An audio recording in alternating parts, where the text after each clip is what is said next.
अस्सलामुअलैकुम, आदाब अर्ज़ है। उम्मीद करते हैं कि आप सभी लोग खैरियत से होंगे। गुड मॉर्निंग, सुबह बखैर।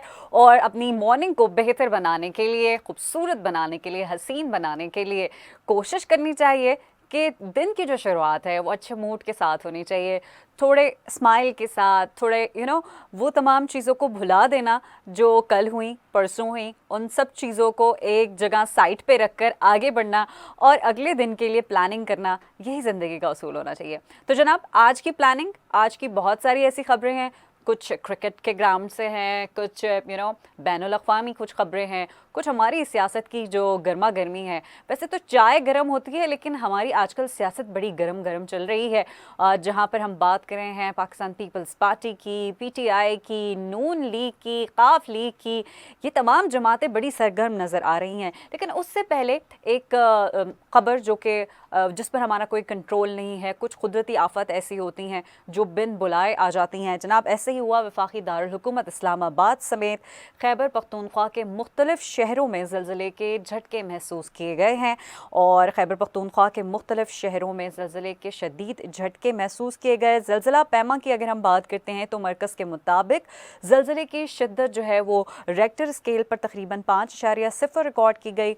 और क्योंकि ज़लज़ला इस कदर शदीद था कि लोगों में खौफ व हिरास फैल गया। लोग उस वक्त ऑफ़िस में थे, कुछ घरों में थे, अपनी मामूल की रूटीन पर काम कर रहे थे, लेकिन अचानक ऐसा हो जाना, लोगों में खौफ व हिरास फैल गया।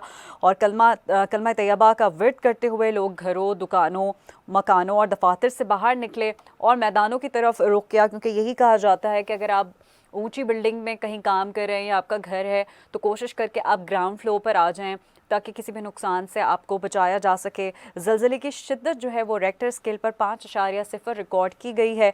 ज़लज़ला पैमा मरकज़ ने बताया है कि ज़लज़ला इस्लामाबाद समेत पेशावर, सवात, कालाम, बाजोड़, मालाकंड डिवीज़न, शांगला, तख्त भाई, ज़िला खैबर और चतराल में महसूस किए गए। और ज़लज़ले का मरकज़ जो है वो अफ़गानिस्तान में कोहे हिंदुकश का पहाड़ी सिलसिला बताया जा रहा है। और इसकी ज़ेर ज़मीन गहराई जो है वो 175 किलोमीटर रिकॉर्ड की गई है, यानी 5.0 रिकॉर्ड की गई है इसकी शिद्दत। यानी कि वाकई शदीद ज़लज़ले के झटके जो इस्लामाबाद और खैबर पख्तूनख्वा के मुख्तलिफ शहरों में महसूस किए गए, उसकी शिद्दत थी। और लोगों में खौफ व हिरास भी उसी हिसाब से देखा गया। लोग परेशान होकर अपने घरों से बाहर भी निकल गए। दुआ है कि जनाब इस तरह की कुदरती आफात से हम सब को अल्लाह ताला महफूज रखे। आगे बढ़ते हैं और बात करते हैं कुछ ऐसे मेहमानों की जो पाकिस्तान आए हैं 24 बरस के बाद। जी हाँ, बड़े बड़े मेहमान आए हैं पाकिस्तान। ऑस्ट्रेलिया टीम की मैं बात कर रही हूँ। पाकिस्तान और ऑस्ट्रेलिया के दरमियान एक सीरीज़ तय है। रावलपिंडी स्टेडियम में हमने देखा कि ऑस्ट्रेलियन टीम ने प्रैक्टिस सेशन अपना शुरू कर दिया है। आइसोलेशन उनकी बाकायदा तौर पर अब ख़त्म हो गई है। कल खिलाड़ियों ने जाके पिच का जायज़ा भी लिया। वहाँ पर हमने देखा कि शेख रशीद साहब भी गए, उन्होंने विज़िट किया। फिर हमारे आर्मी के अफसरान भी वहाँ पर गए, सिक्योरिटी की तमाम सूरत हाल का उन्होंने बखौर जायज़ा लिया। बाकायदा न सिर्फ स्टेडियम की सिक्योरिटी बल्कि जो लोग आ रहे हैं स्टेडियम में बैठकर मैच देखेंगे उसके हवाले से भी उन्होंने पूरा प्लान तरतीब दिया है। वहीं हम देखते हैं कि जैसे ही ऑस्ट्रेलिया की टीम पाकिस्तान आई तो सोशल मीडिया पर ऑस्ट्रेलिया की टीम के चर्चे होना शुरू हो गए। लोगों ने अपने अंदाज में ऑस्ट्रेलिया की टीम को वेलकम कहा।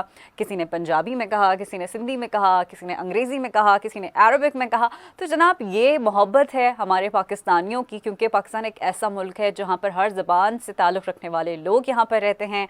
और बहुत सारे ऐसे लोग हैं जो ऑस्ट्रेलिया टीम के बहुत बड़े फ़ैन हैं और वो चाहते थे हमेशा से कि ऑस्ट्रेलिया की टीम पाकिस्तान आए। लेकिन कुछ ऐसे मामलात हुए जिससे हमने देखा कि इंटरनेशनल क्रिकेट जो थी वो दूर हो गई पाकिस्तान से। कुछ दूरियां ऐसी आ गई जिन्हें ख़त्म करने में बहुत टाइम लग गया। लेकिन कहते हैं ना कि देर आए दुरुस्त आए। अब वो वक्त आ गया है, अब वो पुरअमन फ़िज़ा हो गई है पाकिस्तान की कि न सिर्फ ऑस्ट्रेलिया बल्कि अब इंग्लैंड भी आएगी, बल्कि इंग्लैंड और ऑस्ट्रेलिया को देख के और भी बहुत सारी टीम्स आएंगी।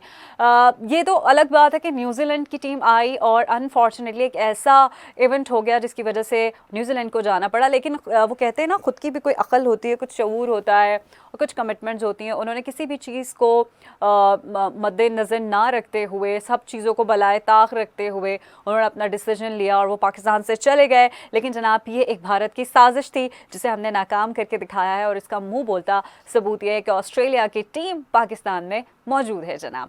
आगे बढ़ते हैं और बात करते हैं वज़ीर आज़म इमरान खान साहब की, जो कि हर रोज़ एक ना एक बाउंसर कर रहे हैं और ज़बरदस्त तरीके से परफॉर्मेंस दे रहे हैं। वहीं पर जो उन्होंने पेट्रोल और बिजली की कीमतों में कमी का ऐलान किया, साथ ही साथ उन्होंने और भी पैकेजेस का ऐलान किया। अवाम ने उसको बहुत अच्छे से उसको सराहा है, वेलकम किया है और अवाम काफ़ी हद तक उससे खुश भी नज़र आ रही है।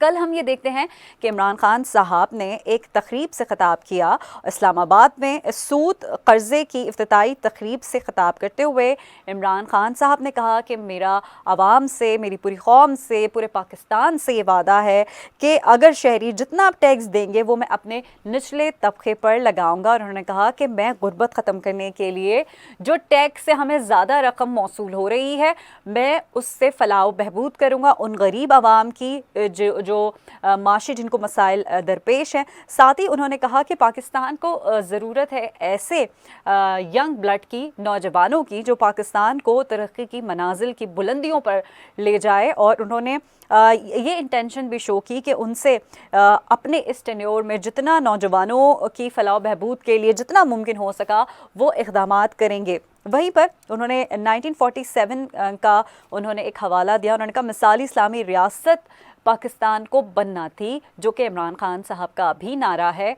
और इमरान खान साहब का भी नज़रिया है। इमरान खान साहब ने जब सियासत शुरू की और जब कंटेनर्स की सियासत शुरू हुई तो हम ये देखते हैं कि इमरान खान साहब ने हमेशा से नारा लगाया एहतसाब का। उन्होंने नारा लगाया कि वो पाकिस्तान को एक इस्लामी फलाही रियासत बनता हुआ देखना चाहते हैं। उन्होंने कहा कि लेकिन अफसोस ये है कि 1947 में जो हमारा क़िबला होना चाहिए था, हम अब उस पर नहीं चल सके। पाकिस्तान जिस नज़रिए पर बना था उस पर नहीं चल सके और जो इंसान अपने नज़रिए से हटता है वो भटक जाता है। अच्छा, इन्होंने यहाँ पर 1947 का जिक्र किया और नज़रिए की जहाँ पर बात की, क्योंकि पाकिस्तान दो कौमी नज़रिए की बुनियाद पर हासिल किया गया। यानी यहाँ पर जो भी लोग रहते हैं उनको अपने नज़रिए, अपने इस्लामी अकायद और अपनी शर्त, अपने नज़रियात, अपनी रिवायत के मुताबिक ज़िंदगी गुजारने का पूरा हक़ है। इसी तरह जब जिस नज़रिए में एक ऐसी बात हो जहाँ पर अक़लियतों की बात की जा रही हो, अक्सरियत की बात की जा रही हो, तो वहाँ पर सबसे बड़ा उस वक्त का जो 1947 में जो मुसलमानों की एक जद्दोजहद पाए तकमील तक पहुँची, वहाँ मकसद ये था कि मुसलमान अपने एक रस्म व रिवाज के मुताबिक, अपनी रिवायत के मुताबिक एक ऐसे मुल्क में अपनी ज़िंदगी गुजारें जहाँ पर उनको मजहबी आज़ादी हो।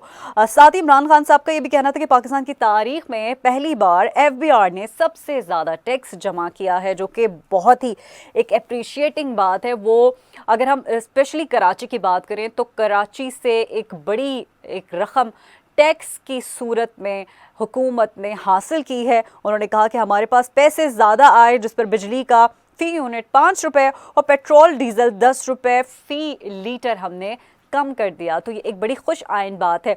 जहां हुकूमत इस तरह के इक़दामात कर रही है, वहां पर हम ऑपोजिशन की अगर बात करते हैं, ऑपोजिशन इसको एक्सेप्ट नहीं कर पा रही है।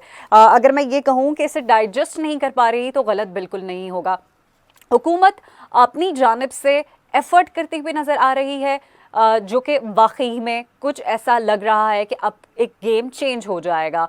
न सिर्फ ये आवाम को महसूस हो रहा है, बल्कि अगर हम स्टॉक मार्केट की बात करते हैं या बड़े बड़े जो सरमायाकार हैं वो भी अब ये कहते हैं कि शायद अब ये एक गेम चेंजर की शक्ल इख्तियार करता जा रहा है। इमरान खान साहब ने यह भी कहा कि मैं कौम से कहता हूँ कि जितना भी टैक्स देंगे वो पैसा निचली सतह तक लगाऊंगा और सूद के बगैर कर्जे दिए जा रहे हैं। उन्होंने कहा कि अपना घर बनाने के लिए 20 लाख रुपए का कर्ज बगैर सूद के दे रहे हैं और हमारा मकसद है कि लोग अपने पैरों पर खड़े हो जाएं।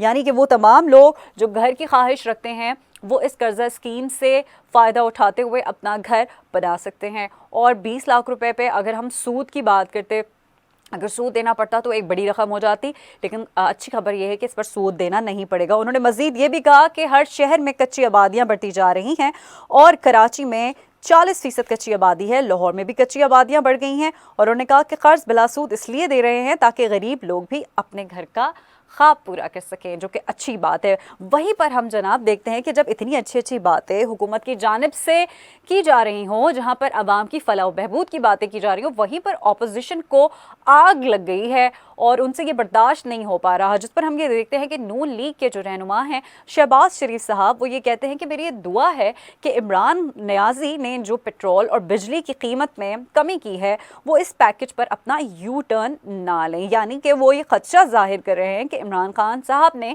फॉर द टाइम बीइंग ये सब चीज़ें की हैं लोगों को, आवाम को खुश करने के लिए, और हो सकता है कि वो आगे जाकर मुस्तकबिल में अपने इस फैसले को वापस भी ले लें।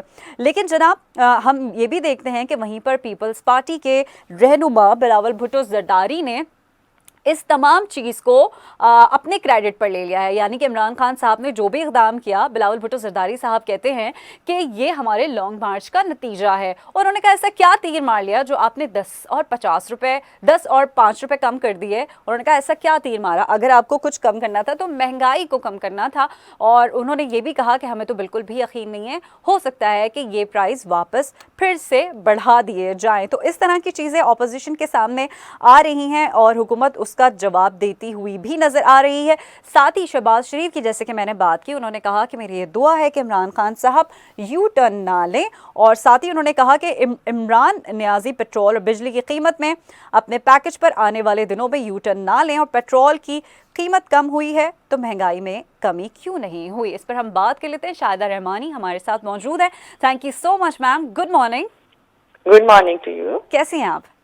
बिल्कुल ठीक खैरियत से। इमरान खान साहब बाउंसर पे बाउंसर मार रहे हैं और जो ऑपोजिशन है वो ये कहती है कि भाई ये हमारा क्रेडिट है। पीपल्स पार्टी बिलावल भुट्टो जरदारी साहब ये कहते हैं हमारा क्रेडिट है क्योंकि हमने लॉन्ग मार्च शुरू किया, हुकूमत पे हुकूमत घबरा गई और उसने घबराते घबराते ये एक्शन ले लिया। देखिए बहुत शुक्रिया। मैं समझती हूँ कि बाउंसर नहीं मार रहे हैं, वो फॉल पे फॉल कर रहे हैं। अच्छा। और उन्होंने जो कुछ किया, आपने देखा कि रिश्ता 3.5 सालों में उन्होंने पेट्रोल के प्राइसेस जो हैं उसको मुसलसल इजाफा करते रहे। हालांकि इंटरनेशनल मार्केट के अंदर पेट्रोल प्राइसेस की जो है वो डाउन होती जा रही थी, लेकिन वो मुस्तकिल अभी ज्यादा अरसा नहीं गुजरा, एक हफ्ता 10 दिन कबल उन्होंने 12 रुपए पर लीटर प्राइस बढ़ाया। लेकिन अब जो अचानक प्राइसेस में कमी की गई उसकी बुनियादी वजह ये थी कि जब हमारा लॉन्ग मार्च और अवामी लश्कर जो है वो आया और इन्होंने देखा कि ये तो इनके साथ पूरे पाकिस्तान की आवाम खड़ी है। यही वजह है कि इन्हें कौन सी ऐसी जरूरत पेश आई कि जब हमारा लॉन्ग मार्च अभी हैदराबाद पहुंचा था, कराची से ठाठी मारता समंदर निकला, तो इन्होंने गैस और वो बिजली की कीमतों में भी कमी कर दी और पेट्रोल की कीमतों में। इससे पहले इन्हें ख्याल क्यों नहीं आया? और आज जो है ये कह रहे हैं जी क्रेडिट लेने का, तो क्रेडिट तो बिल्कुल पाकिस्तान पीपल्स पार्टी की लीडरशिप को जाता है जिसने हमेशा आवाम की सियासत की, आवाम की खिदमत की। और आज ये कि जब 3.5 साल में आवाम बिलबिला उठे, उनकी चीखें निकल गई और सही। लेकिन हम ये देखते हैं कि पीटीआई की तरफ आवाम के साथ निकले, तो अब आप ये बताएं कि घबराया कौन? अब तो इमरान नियाजी खुद घबरा रहे हैं। ठीक। अच्छा शाहिदा साहब, अगर हम पीटीआई की बात करते हैं, शाह महमूद कुरैशी भी सिंध हुकूक मार्च में निकले हुए हैं और उन्होंने कहा कि जिस तरह से बिलावल भुट्टो जरदारी साहब तकरीरें कर रहे हैं और हुकूमत को आड़े हाथों ले रहे हैं, अगर हम उनके ही लॉन्ग मार्च की बात करें तो जितने भी वसाइल इस्तेमाल हो रहे हैं वो सरकारी हैं लॉन्ग मार्च के लिए। देखिए जी, हमारे पास तो सब वॉलंटियर वर्कर निकला है, लोग निकले हैं। कोई देखें कि इसमें गदा गाड़ी से लेके, मोटरसाइकिल से लेके, साइकिल से लेके, हर एक अपनी छोटी छोटी सी गाड़ियों में, मैं खुद उसमें शामिल हूँ। आज हमारा रंजा खां से स्टे था और अब हम जो है यहाँ से निकल रहे हैं मुल्तान की तरफ, तो लोग शामिल होते हैं और काफिला बहुत बड़ा बनता जा रहा है। आप उसको तो मैं समझती शाह महमूद कुरैशी के या पीटीआई के उससे तनाजुर में तो आप देखे ही नहीं, क्योंकि वो तो कुछ भी नहीं है। चंद गाड़ियां, चंद लोग निकले हैं सिर्फ खबर बनाने के लिए। ये क्यों निकले? क्या इन्होंने सिंध के हुकूक पे डाला इसलिए निकले हैं? इन्होंने गैस का बंद की है इसलिए निकले हैं? इन्होंने जो सिंध से गैस निकलती है, आइन के मुताबिक उस सूबे का पहला हक होता है जो चीज जो प्रोड्यूस कर रहा होता है, लेकिन आज यहाँ का पानी बंद है। पानी कई दफा कहा कि 91 के अकॉर्ड के मुताबिक सिंध का पानी दिया जाए और खुद ये कह इनके अपने जो ऑफिसर्स हैं वो कह चुके हैं कि जी हाँ, सिंध के पानी की कटौती हो रही है, सिंध के गैस की कटौती हो रही है फैक्ट्री से, और इसके साथ ही सिंध का जो एनएफसी अवार्ड है वो कटौती की जा रही है। तो ये इसलिए निकले हैं कि सिंध के हकूक पे डाका डाल रहे हैं, और तो इनके साथ लोग कहाँ हैं? अच्छा ठीक सबसे है, पहली बात तो इनके साथ लोग नहीं है, तो हमारा उनसे कोई कम है ही नहीं मुकाबला। हम आवाम की ताकत से निकले, और यही वजह है कि आज हुकूमत के पांव तले जमीन खिसक रही है। सही। अच्छा, अदम एतमाद को मजबूत बनाने के लिए हम ये देख रहे हैं कि तमाम ये चीज़ें शुरू हो गई हैं। लॉन्ग मार्च शुरू हो गया, फिर 23 मार्च का जो मौलाना फजलुर रहमान साहब की तरफ से एक मार्च है, मार्च के महीने में ये बड़े मार्च हो रहे हैं, हम देख रहे हैं। लेकिन जिस तरह से बिलावल भुट्टो जरदारी साहब ये कहते हुए नजर आए कि अदम एतमाद उनकी जेब में है, तो अगर है तो वो दिखाते क्यों नहीं है? जैसा कि शाह महमूद कुरैशी ने भी उनसे ये सवाल किया। तो अगरचे देखिए सबसे पहली बात तो ये कि अदम एतमाद, जी अदम एतमाद तो हो चुका है। जिस तरह अवाम पर ठाठे मारते समंदर चेयरमैन बिलावल भुट्टो जरदारी साहब के साथ शामिल होता जा रहा है, कराची से लेकर आज रहीम खान तक पूरे अवाम जो है वो शामिल है, तो अदम एतमाद तो हो चुका है। दूसरी बात ये कि जब वो असेंबली की बात होगी, पार्लियामेंट की बात होगी, तो हम ही ने ये दिखाया था, सबसे पहले हमने अदम एतमाद को करके दिखाया जब लास्ट ईयर मार्च में यूसुफ रजा गिलानी ने इसी नेशनल असेंबली से भारी अक्सरियत से कामयाब हुए, हुकूमत की अक्सरियत होते हुए। तो आपने देखें कि अदम एतमाद तो हो चुका था। अब अगर ये दोबारा शौक पूरा करना चाहते हैं तो दोबारा कर लें। उन्हीं लोगों से फिर एतमाद का वोट हासिल किया गया, तो ये तो खिसियानी बिल्ली खंबा नोचे के मुतरादिफ है। अच्छा, आप बोल रही हैं खिसियानी बिल्ली खंबा नोचे, वो कहते हैं टाइम टाइम फिश हो गई ऑपोजिशन की अदम एतमाद की जो एक स्ट्रैटेजी थी। अच्छा, वहीं पर ये तमाम चीज़ें चलें, अगर एक थोड़ी देर के लिए मान लेते हैं कि अदम एतमाद कामयाब भी हो जाती है, तो उसके बाद फिर क्या?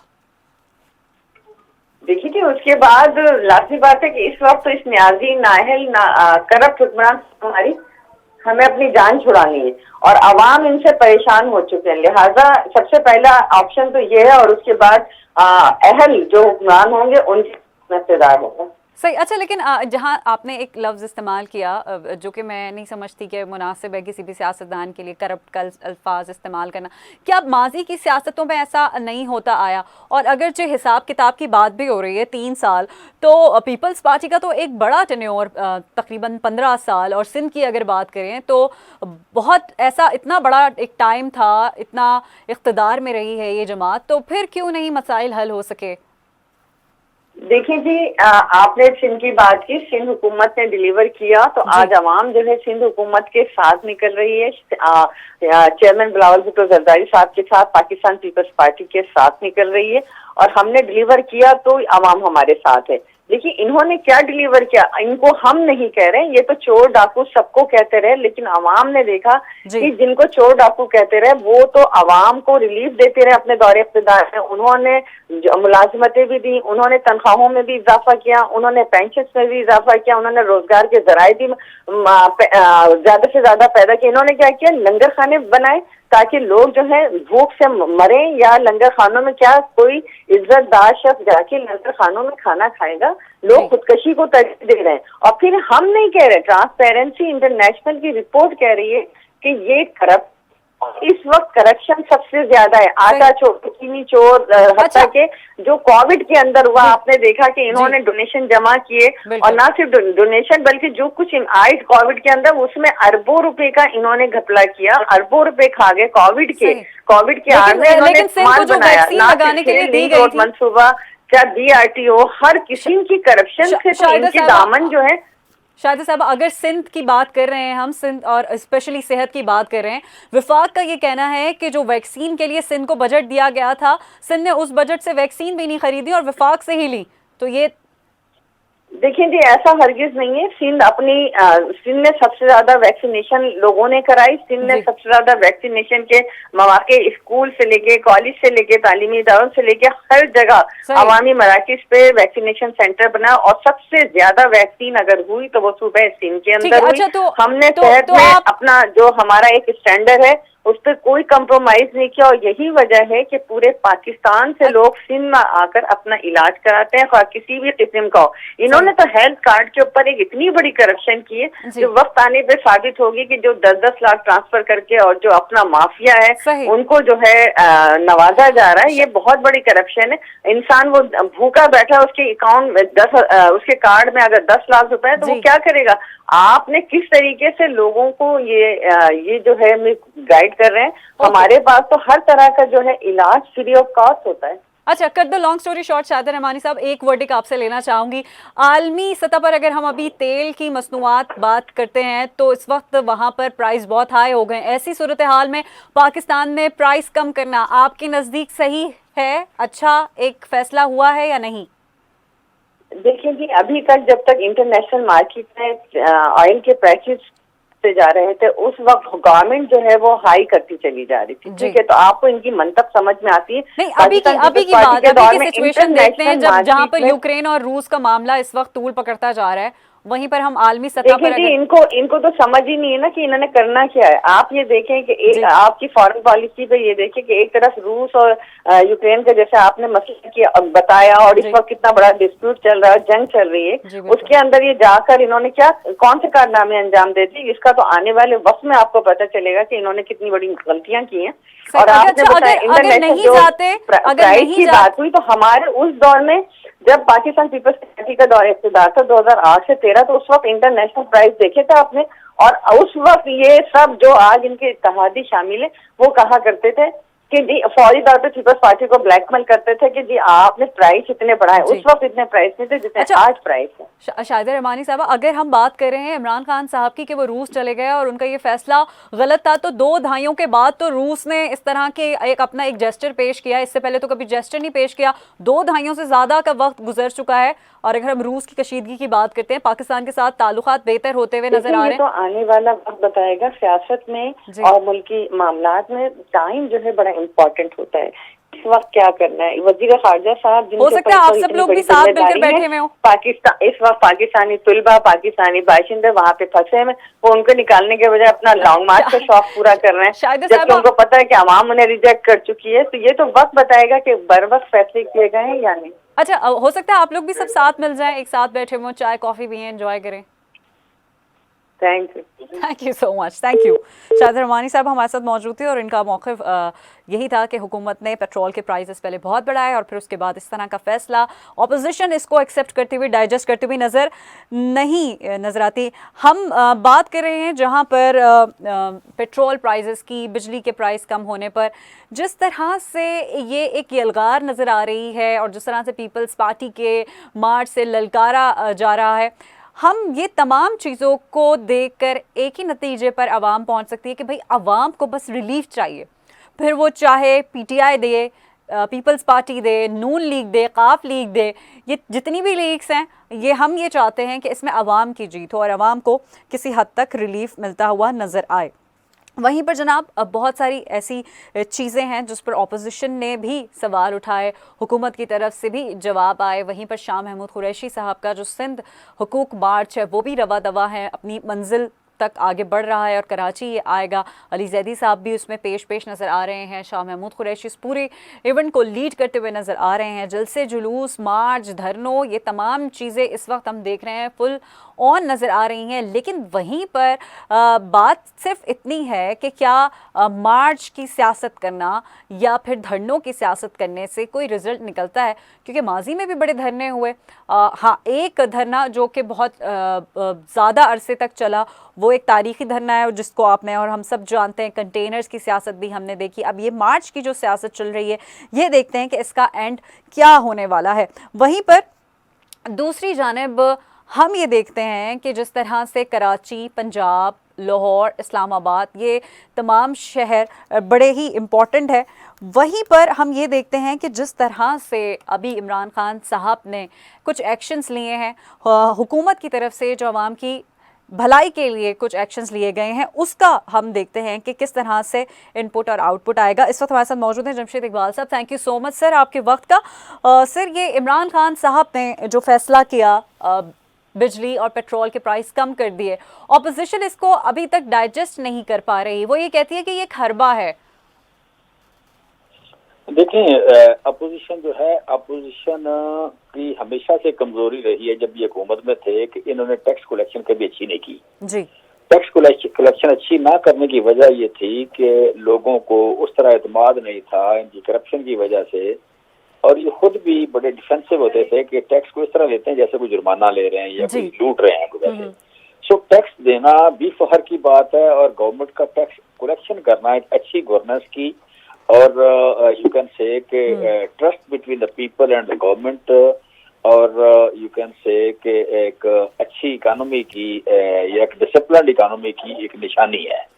सो जो एक महज़ब दुनिया में होता है, उसी तरह इमरान खान वज़ीर-ए-आज़म पाकिस्तान ने लीड ली इसमें कि अपने मैनिफेस्टो में लिखा कि हम टैक्स 8,000 अरब टैक्स इकट्ठा करेंगे। ये एक हमेशा से वो अनाउंस किया करते थे। तो उसे एक कह लें कि ये एक यू कैन से लीडरशिप का पॉइंट था कि जी जिस बात को छुपा के बात की जाती है, ये जिक्र नहीं होता टैक्स लेने का, उस बात को एक बंदा अपने मंशूर में लिख रहा है, मैनिफेस्टो में लिख रहा है, उसको जलसों में बयान कर रहा है और अपने लिए एक टारगेट सेट कर रहा है।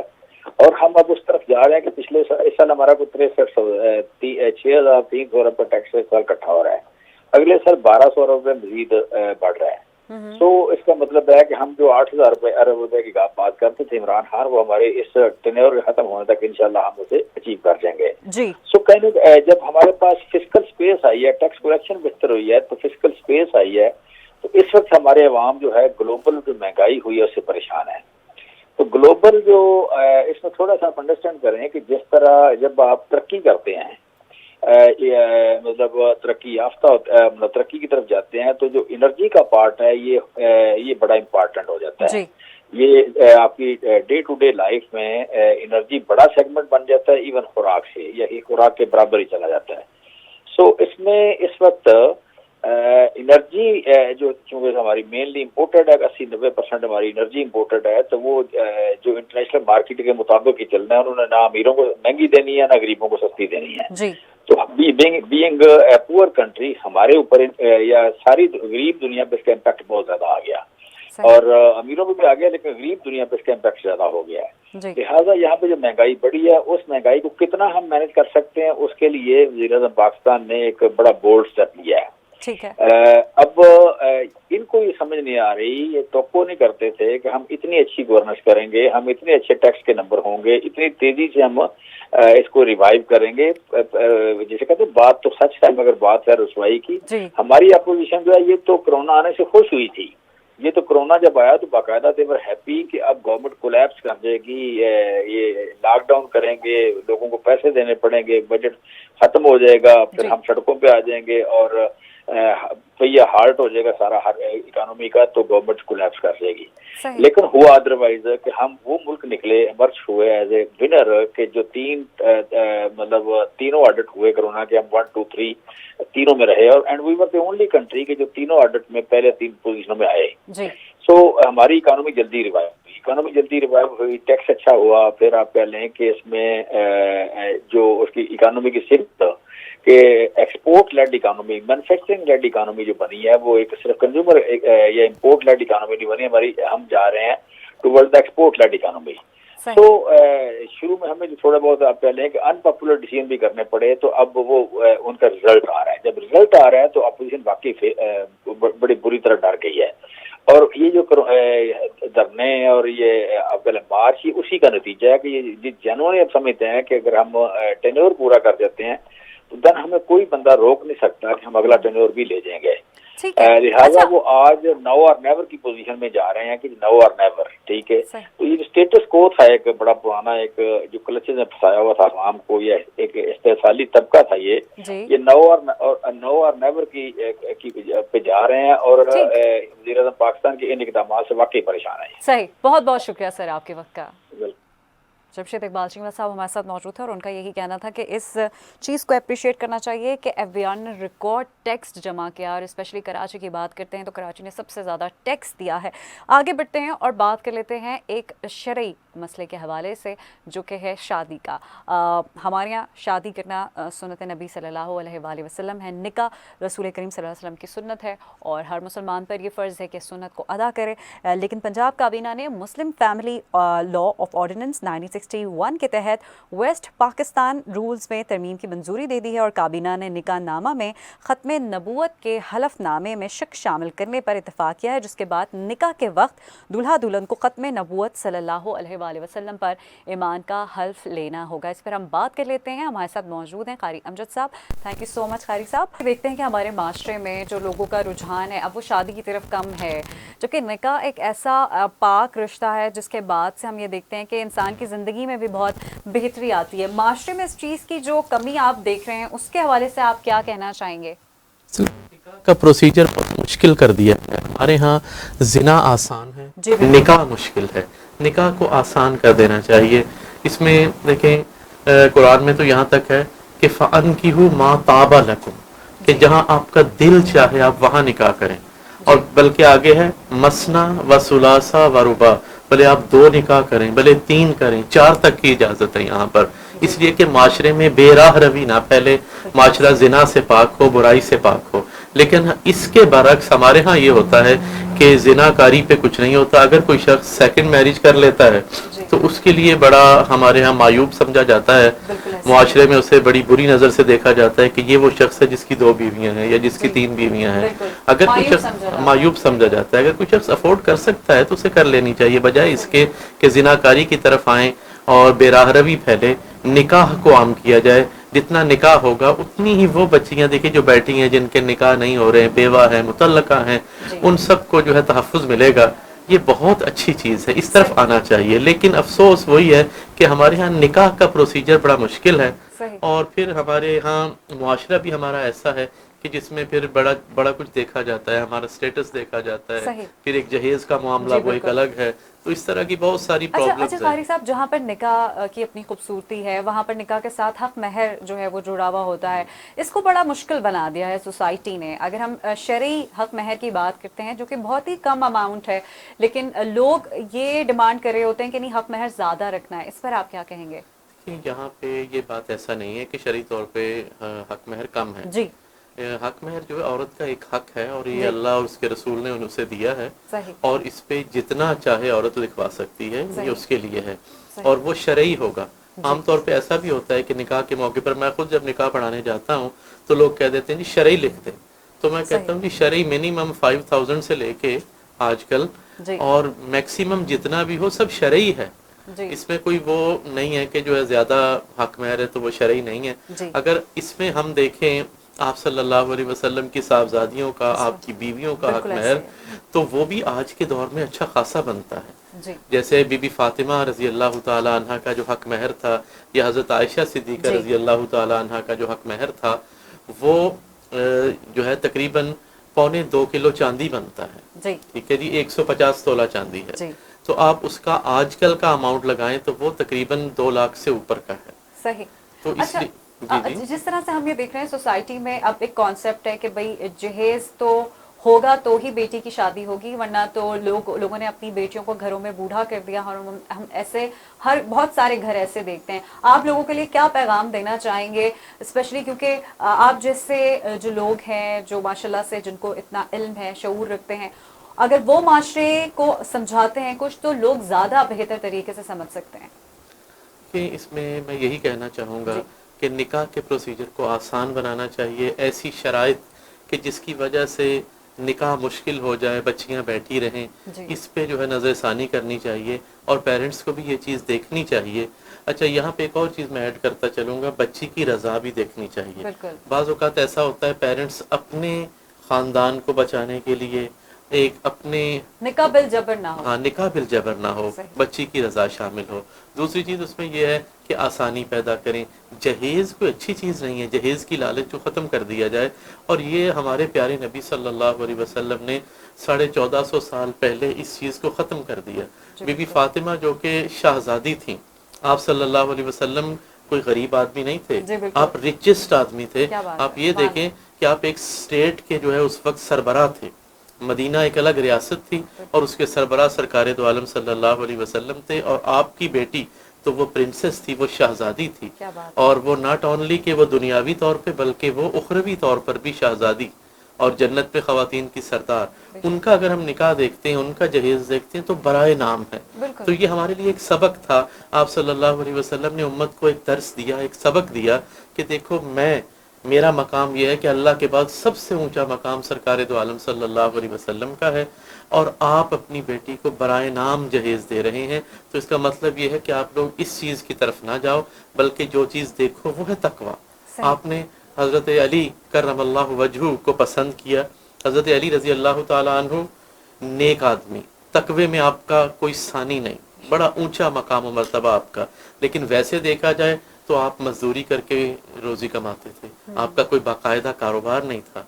उस वक्त आप सल्लल्लाहु अलैहि वसल्लम ने हज़रत अली को पसंद किया। तो ये भी बताया गया कि यहाँ पर ये चीज़ आप ना देखें कि बहुत ऊंचा स्टेटस है, बहुत ज़्यादा पैसा है, बहुत ज़्यादा माल दौलत है तभी हमने शादी करनी। नहीं, अगर शराफत आपको मिलती है, कोई शरीफ लड़का आपको नज़र आता है तो आप उसे दौलतमंद पे तरजीह ना दें, आप उसकी शराफत को देखें और वहाँ पर अपनी बच्चियों की शादी कर दें। अच्छा कारी साहब, दुनिया भर में हम देखते हैं किस तरह की चीज़ें होती हैं, इज्तिमाई शादियों का जो एक रिवाज है, पाकिस्तान में भी ऐसा होता है, आप इसे किस तरह से देखते हैं? ये तो एक अच्छी काविश है जी, पॉजिटिव सोचना चाहिए हमेशा। एक अच्छी काविश है, इसी बहाने से अगर गरीब बच्चियों की शादी होती है तो बहुत अच्छी चीज़ है। लेकिन इस पे नमूदो नुमाइश जो है ना, वहाँ पे काम ख़राब होता है। बहुत से घराने ऐसे हैं कि जिनकी सेल्फ रिस्पेक्ट वहाँ पे ख़त्म होती है जी, कि वो उसके लिए बाकायदा उसको हाईलाइट कर दिया जाता है, मीडिया पर आ जाता है। वो लोग नहीं चाहते कि हमारी गुर्बत जो है या हमारी वो कहते हैं सफ़ेद पोशी वो दुनिया में आम हो। तो इससे बहुत सारे लोग पीछे हट जाते हैं, बहुत सारे लोगों की दिल शिकनी होती है। ये चीज़ अगर ना की जाए तो इज्तिमाई शादियों का रिवाज बहुत अच्छी चीज़ है और इससे बहुत से घरानों को, गरीब घरानों को फ़ायदा होता है और ऐसे मामलात करने चाहिए। इस्लाम हर उस फैसले के, हर उस तरीके के साथ चलता है। इस्लाम के अंदर बड़ी लचक है क्योंकि ये क़यामत तक के लिए है, तो बहुत सारी चीज़ें अपने अंदर समो लेता है और अपने कल्चर को साथ लेके चलता है ये मज़हब। तो हमारे यहाँ ये गुंजाइश है कि जो अच्छी चीज़ है, जिससे फ़ायदा होता है और उससे हमारे मज़हब को कोई नुकसान भी नहीं पहुँचता, तो उसे अडॉप्ट कर लेना चाहिए। तो एक अच्छी चीज़ है और इससे जो है फ़ायदा होता है, तो लिहाजा इसको जो है अपनाना चाहिए और इसके ज़रिए बच्चियों की शादियाँ करनी चाहिए ताकि ज़्यादा से ज़्यादा बच्चियाँ जो हैं उनका निकाह हो जाए। सही, ठीक है, बहुत बहुत शुक्रिया कारी अमजद साहब आपके वक्त का। अच्छा, एक मुल्क है इटली, वहाँ पर इस तरह से होता है कि अगर लोगों को शादियाँ नहीं कर पा रहे होते, उनके पास इतने वसाइल नहीं होते, तो एक ख़बर कल मैंने ऐसी पढ़ी जिसे मैं शामिल करना चाहूँगी, कोट करना चाहूँगी और उस पर आपकी राय भी लेना चाहूँगी। हुकूमत वहाँ के लोगों को स्पॉन्सर कर रही है और उनको तकरीबन पाकिस्तानी रकम कोई 3 लाख और 4 लाख के करीब वो बनती है, यूरो के हिसाब से वो रकम दे रही है और लोगों को कह रही है कि भाई आप इससे अपने पूरी शादी के अखराजात उठाइए, लेकिन शादी करना आपके लिए कंपलसरी है। ये बहुत अच्छा रिवाज है और ऐसा होना चाहिए। और ये देखें कि गैर मुस्लिम होके उन्होंने एक अच्छी रिवायत डाली है और काश हमारे यहाँ भी ऐसा हो। हमारी मुस्लिम कंट्री है, मुस्लिम वर्ल्ड को इस तरफ सोचना चाहिए और ऐसे इक़दामात करने चाहिए, क्योंकि असल में तो ये हम लोगों का ही शेवा है, लेकिन हम लोग इससे पीछे हट गए हैं। तो इसलिए ये मुझे खुद ज़ाती तौर पे ये चीज़ बड़ी पसंद आई है और हमारे मुल्क में भी इसको राइज होना चाहिए। अच्छा, मैं आपको स्टोरी थोड़ी आपके साथ शेयर करूं, बड़ी इंटरेस्टिंग है। वो ये कि इटली के खत्ते लाजियो में शादी करने वाले जोड़ों को 2000 यूरो, जो कि पाकिस्तानी रकम के मुताबिक तकरीबन 3 लाख से ज़ायद बनते हैं, दिए जाते हैं ताकि जोड़ों को शादी हॉल्स, उरूसी मलबूसात, खाना, फोटोग्राफर और गाड़ी के अखराजात और जितने भी एक्सपेंस उस पर खर्च हो रहे हैं वो करने में आसानी हो जाए। तो ये अगर ऐसा हमारे मुल्क में भी हो जाए कारी साहब, तो क्या ही बात है। क्या बात है जी, आप इतना आइडियल वो मुल्क में बता रहे हैं कि मेरा तो अपना दिल चाह रहा है कि मैं पाकिस्तान छोड़ के इटली चला जाऊं। बात यह है कि बहुत अच्छी चीज़ है, अच्छी रिवायत है और ये असल में है हम लोगों की, लेकिन आजकल वो लोग इस पे चल रहे हैं तो कामयाब हैं। और जो कोई भी अल्लाह के कवानीन पे अमल करता है, अल्लाह की मखलूक के साथ अच्छा सलूक करता है, उससे दुनिया के अंदर उसका रिस्पॉन्स लाजमी मिलता है और ये ज़बरदस्त रिवायत है। हमारे यहाँ भी ऐसा होना चाहिए और हमारी इस्लामी नजरियाती कौंसिल को भी इसके बारे में सोचना चाहिए। बहुत बहुत शुक्रिया कारी अमजद साहब आपके वक्त का। कारी अमजद साहब हमारे साथ मौजूद थे और बहुत खूबसूरत बात उन्होंने की, और जिस तरह से हम ये देखते हैं कि इटली का ये पूरा जो खित्ता है, इसमें शादी करने के लिए जो सहूलत फराहम की जा रही है उसको बड़ा ही अपलॉड किया। दुनिया भर से सोशल मीडिया पर इस पर बात हुई है। वहीं पर जनाब हम ये देखते हैं, हम अपने कराची की बात कर लेते हैं, शहर कायद की बात कर लेते हैं। कराची जो हमारे रोशनियों का शहर है, ये रोशनियाँ कुछ मुंदमिल होती हुई नज़र उस वक्त आती हैं जब हम देखते हैं कि हमारे प्यारों के साथ ही लूट मार की जा रही है, उनका सासा उनसे छीना जा रहा है। शहर कायद में हमने देखा कि गुज़िश्ता चंद रोज़ों में कुछ चंद रोज़ ऐसे गुजरे जिसमें डाकू काफ़ी एक्टिव नज़र आए, लोगों से उन्होंने उनका माल छीना, उनको तशद्दुद का निशाना भी बनाया। और हम ये देखते हैं कि इस तरह के वाक़यात में तकरीबन 15 लोग अपनी जान से भी गए। शहर कायद में छीना झपटी और दिन दिहाड़े लूट मार की वारदातें मामूल बन गई हैं, और इस तमाम तर सूरत हाल के बावजूद जो कानून नाफिज करने वाले इदारे हैं वो सीन से ही गायब हैं। मतलब है ही नहीं ना, मतलब डाकू आराम से रोड पर गश्त कर रहे हैं, अपने अपने उन्होंने पॉइंट्स पहले से प्लान किए हुए हैं कि हम यहाँ ठहरेंगे, यहाँ से लोगों को टारगेट करेंगे, यहाँ से लूट मार करेंगे और यहाँ से गायब भी हो जाएंगे। बिल्कुल पलक झपकते ही वो गायब भी हो जाते हैं। कराची के इलाके शेरशाह की अगर हम बात करते हैं, न्यू कराची इंडस्ट्रियल एरिया में हम देखते हैं मुकाबले के बाद एक डाकू भी हलाक हुआ, 2 ज़ख्मी भी हुए, जबकि हब रिवर रोड पर नामालूम मुलजिमान ने एक शख्स को लाकर गोलियाँ मारकर कत्ल भी कर दिया।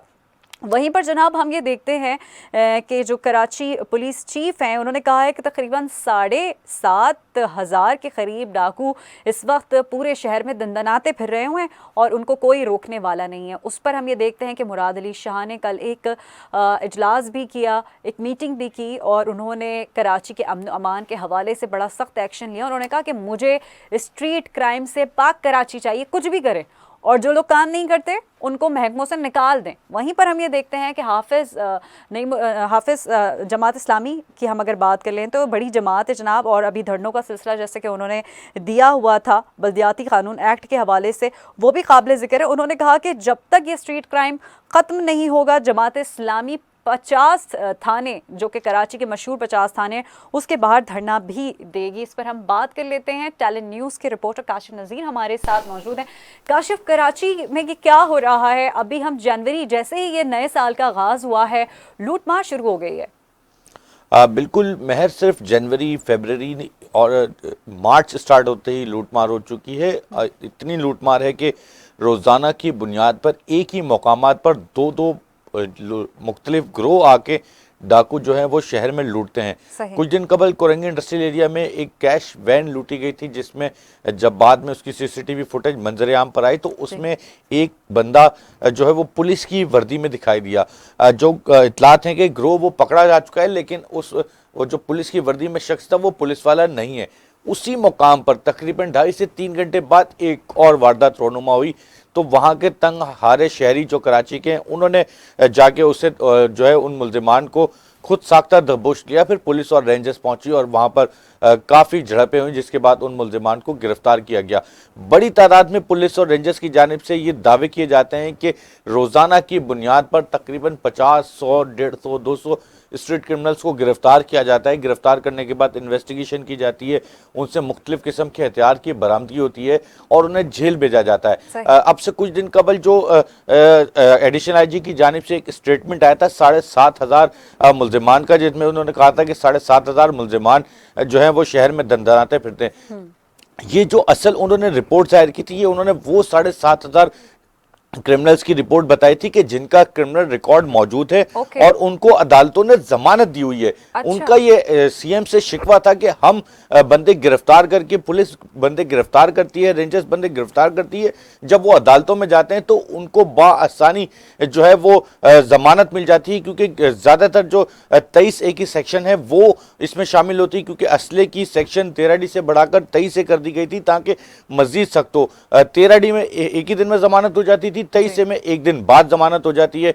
तो पुलिस का ये कहना है कि जितनी भी सेक्शंस लगा के स्ट्रीट क्राइम की खासतौर पे जो सेक्शंस हैं उन्हें लगाकर मुकदमा दर्ज करके जब मुल्जिमान को अदालत में पेश किया जाता है तो मौजूद अदालतों की जानिब से जो है उन्हें फौरी तौर पर जमानत दे दी जाती है। वकला की जानिब से ऐसे लोगों को सपोर्ट किया जाता है जिसकी वजह से स्ट्रीट क्रिमिनल वापस आते हैं शहर में, वापस वारदात करते हैं, फिर गिरफ्तार होते हैं और उनका मुस्तकिल क्रिमिनल रिकॉर्ड बनता जाता है। ये वजह उन्होंने 7,500 जो कोट की थी। अच्छा काशिफ, सिंध हुकूमत की कारकर्दगी नजर नहीं आती, फेल होती हुई नजर आ रही है। वहीं पर जो हाफिज नईमुर रहमान साहब हैं उन्होंने कहा है कि 5 मार्च को वो 50 थानों के बाहर धरना भी देंगे। उन्होंने कहा कि जो सिंध हुकूमत है वो मार्च में लगी हुई है, जो हिफाजत करने वाले लोग हैं वो सियासत कर रहे हैं और जो कराची शहर है उसका कोई पुरसाने हाल नहीं। वहीं पर मुराद अली शाह ने कहा कि उनको स्ट्रीट क्राइम से पाक कराची चाहिए, लेकिन जब आप गिरफ्तार करते हैं और फिर जमानत पे रिहा हो जाते हैं तो ये तो आप खुद ही मौका दे रहे हैं, आप जाइए लोगों को लूटिए। बिल्कुल यही शिकवा एडिशनल आईजी कराची गुलाम नबी मेमन है, इनकी जानिब से सीएम को किया गया। जाहिर सी बात है कोई भी एडिशनल आईजी का बॉस जो है मौजूदा सीएम होता है, तो वो अपने उन्होंने बॉस को शिकायत की आईजी एडिशनल आईजी ने कि ये हो रहा है, वो मुल्जिमान गिरफ्तार करते हैं, अदालतों से छूट जाते हैं। अदालतों से छूटने की दूसरी वजह पुलिस की नेग्लिजेंसी भी इसमें शामिल है, चूंकि पुलिस की जानिब से जितनी भी इन्वेस्टिगेशन की जाती है उसमें कोई ना कोई ऐसी नेग्लिजेंसी पॉइंट छोड़े जाते हैं जिसकी वजह से वकील बाआसानी जमानत करा लेते हैं। और सिर्फ यही नहीं, कराची में इस वक्त तकरीबन सड़कों पर जो पुलिस की नफरी है वो तकरीबन 3,500 के करीब वो नफरी है जो दिन रात सड़कों पर ड्यूटी देती है, जिसके अलावा 15 के एहलकार अलग हैं, एसएसयू के एहलकार अलग हैं और तकरीबन 5,000 से ज़्यादा रेंजर्स एहलकार हैं। 10,000 के करीब फोर्स शहर के अंदर सुबह शाम गश्त करने के बावजूद शहर में वारदातें होना पुलिस रेंजर्स के लिए सवालिया निशान है, जबकि कई फंड्स ऐसे हैं इजाफी जो सिक्योरिटी फोर्सेस को दिए गए हैं, पुलिस की सैलरियां तक सही कर दी गई हैं, पुलिस को वेपन्स तक दे दिए गए हैं, पुलिस की गाड़ियां तक मेंटेन कर दी गई हैं, उसके बावजूद स्ट्रीट क्राइम है जो शहर से खत्म होने का नाम नहीं ले रहा। सही। अच्छा, अभी पुलिस की जानिब से जो इक़दाम किए गए हैं उस पर रोशनी डालेगा, क्योंकि कल परसों जो एक वारदात हुई है और डाकू खुल्लम खुल्ला घर में घुस गए और उनसे जो बनता था उन्होंने वहाँ पे किया। अहले मोहल्ला जो थे वो भी देख रहे थे, कोई मदद के लिए भी नहीं आया, पुलिस भी आ सकती थी, वहीं करीब में भी थाना था, लेकिन ऐसा कुछ नहीं हुआ। वो क्या माजरा था? अब महर, इस तरह की वारदातें घरों के दहलीज पर लुट जाना, घरों के अंदर आके लुट जाना, वो सीसीटीवी फुटेज में देखा गया है कि जैसे ही वो बाइक अपने अंदर खड़ी करने के लिए उसने अपने घर का गेट खोला है, वैसे ही मुल्जिमानों ने आके उन पर दावा बोल दिया है। ये पूरे शहर में यही अलमिया चल रहा है। कई ऐसे इलाके हैं जो सिक्योर इलाके हैं, उसके बावजूद उन सिक्योर इलाकों में वहाँ की उनकी अपनी प्राइवेट सिक्योरिटी होने के बावजूद उन इलाकों में वारदातें चोरी की, डकैती की रोनुमा हो रही हैं। इसमें दूसरा बड़ा फैक्टर एक तो कराची की गुर्बत है और सेकंड इजी मनी है।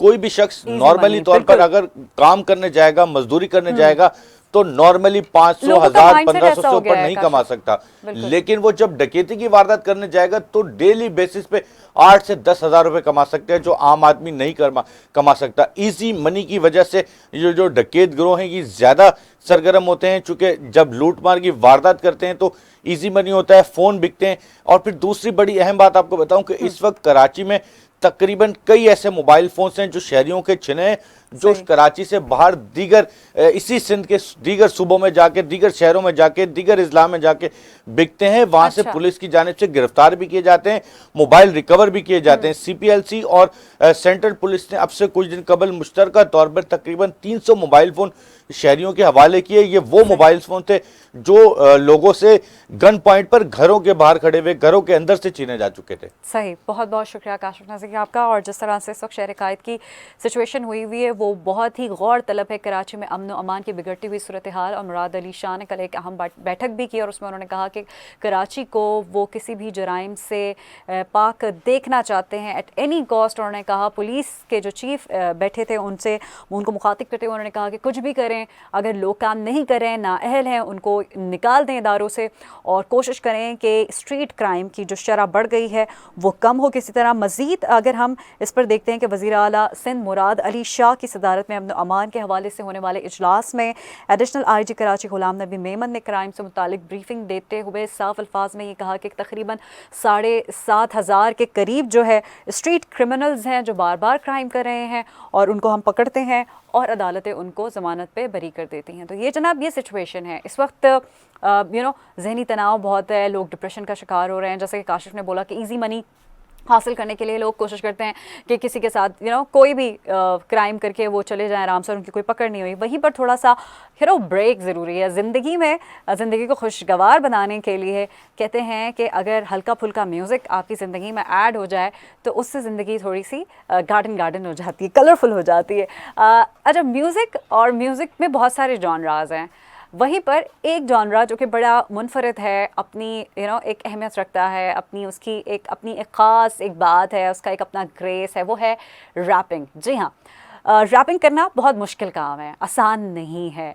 लफ्ज़ों का तालमेल, हम काफ़िया अल्फाज को मिलाना, फिर अल्फाज मैं कहूँगी सिर्फ अल्फाज नहीं, छोटे छोटे से लफ्ज़ों से आप पूरी कहानी बयान कर दें और उसमें उतना ही तसलसल हो, उतना ही रब्त हो और आपको समझने में, आपको याद करने में और आपको उसको गुनगुनाने में उतनी आसानी हो। ये एक टेक्निक है मुकम्मल। रैप लिखना एक पूरी टेक्निक है, एक पूरी साइंस है मेरे नज़र में। और न सिर्फ पाकिस्तान में, हम देखते हैं कि लियारी में हमारे पास बहुत टैलेंट है। बहुत सारे ऐसे हमारे पास टैलेंटेड लड़कियां हैं, लड़के हैं जो कि रैपिंग की फील्ड में आ रहे हैं। लेकिन आज हमारे पास जो एक ख़ास मेहमान है वो पाकिस्तान से नहीं है, वो आए हैं बहुत दूर से। जी हाँ, प्रदेश से आए हैं हमारे पास एक ख़ास मेहमान और उनको आज हमने टी मॉर्निंग में बनाया है अपना एक ख़ास मेहमान। तो उनको वेलकम करेंगे। कैसे हैं आप? Good morning. अस्सलाम वालेकुम पाकिस्तान, कैसे हैं सब लोग? वालेकुम सलाम। पाकिस्तान बिल्कुल ठीक है। आप बताएं पाकिस्तान आपको कैसा लगा? मुझे पाकिस्तान में बहुत मज़ा आता है। मैं अमेरिका से आ रहा हूँ, मुझे 3 हफ्ते की छुट्टी मिली है अपने डॉक्टर की जॉब से, तो अच्छा। मैं तो बहुत मज़े में हूँ अभी। So, एज अ प्रोफेशनल आप डॉक्टर हैं? हाँ जी, मैं फुल टाइम फिजिशियन हूँ। तो एक डॉक्टर, ये रैपिंग, ये क्या कॉम्बिनेशन है? बस ये सीन है कि यह बचपन से मैं ये 2 लाइन्स में हूँ, डॉक्टर के लाइन में और हिप हॉप के लाइन में, दोनों साथ साथ चल रहे हैं और बस आज मैं डॉक्टर भी हूँ, रैपर भी हूँ। अच्छा, लेकिन बड़ा डिफरेंट है। डॉक्टर लोगों का इलाज करता है और रैपिंग एक ऐसा फास्ट पेस्ड में आप कोई चीज़ बना रहे हो। डॉक्टर की पर्सनालिटी बड़ी मैच्योर, बड़ी डिसेंट और सब अपने काम में। रैपिंग के लिए बड़ा टाइम चाहिए होता है, तो आपने कैसे टाइम निकाला? रैप से भी इलाज होता है। रैप से भी इलाज होता है? काफी पेशेंस का मैं How रैप is भी it सुनाता हूँ।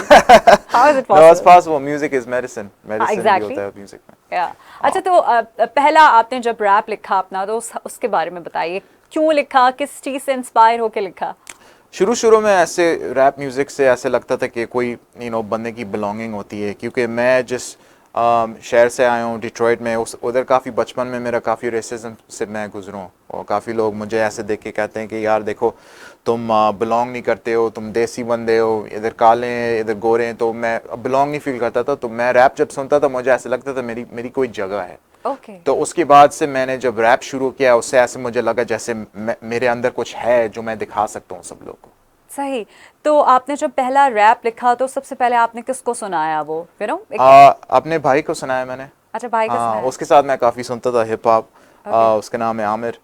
तो उसको मैंने सुनाया तो बोलता ये क्या शुरू कर दिया तुमने? सही। रैपिंग शुरू कर दिया। मैंने बोला, क्योंकि साथ साथ मैं स्कूल जा रहा था और मेरा डायरेक्शन ये है कि अब मैं आगे जाके डॉक्टर बनना है मैंने।